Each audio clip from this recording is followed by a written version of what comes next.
بسم اللہ الرحمن الرحیم۔ السلام علیکم ورحمۃ اللہ وبرکاتہ۔ شروع کرتا ہوں اللہ پاک کے پاک نام سے جو بڑا مہربان نہایت رحم کرنے والا ہے۔ ناظرین، کیسے ہیں آپ؟ امید کرتا ہوں آپ سب اللہ پاک کے فضل و کرم سے ٹھیک ہوں گے۔ حضور صلی اللہ علیہ وآلہ وسلم کے کانوں میں سانپ کی سرگوشی۔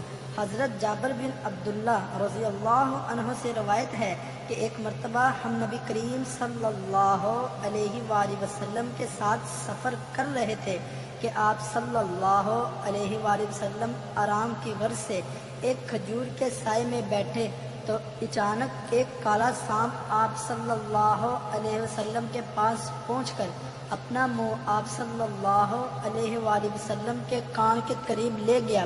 کچھ دیر بعد حضور صلی اللہ علیہ وآلہ وسلم سانپ کے کان کے قریب اپنا منہ مبارک لے جا کر کچھ فرمایا۔ اس کے بعد وہ سانپ ایسے غائب ہوا جیسے اس کو زمین نگل گئی ہو۔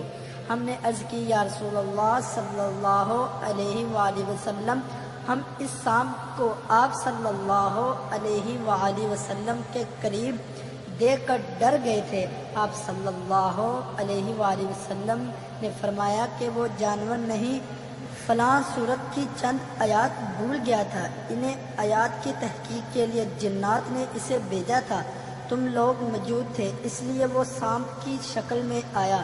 اس کے بعد حضور صلی اللہ علیہ وآلہ وسلم ایک گاؤں میں پہنچے تو وہاں کے لوگوں نے عرض کی، یا رسول اللہ صلی اللہ علیہ وآلہ وسلم، اس گاؤں کی ایک خوبصورت عورت پر ایک جن عاشق ہو گیا ہے۔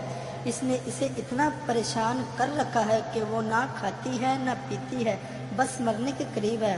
حضرت جابر رضی اللہ عنہ فرماتے ہیں کہ اس عورت کو میں نے بھی دیکھا، وہ ایسی تھی جیسے چاند کا ٹکڑا۔ حضور صلی اللہ علیہ وآلہ وسلم سے پکار کر فرمایا، اے جن، کیا تجھے معلوم ہے کہ میں اللہ کا رسول محمد صلی اللہ علیہ وآلہ وسلم ہوں؟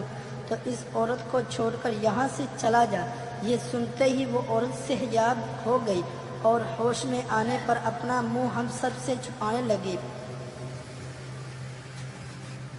ناظرین، امید کرتا ہوں آپ کو ہماری یہ ویڈیو پسند آئی ہوگی، تو پلیز ہو سکے تو اسے لائک، شیئر اور واٹس ایپ گروپ میں بھی شیئر کر دیں۔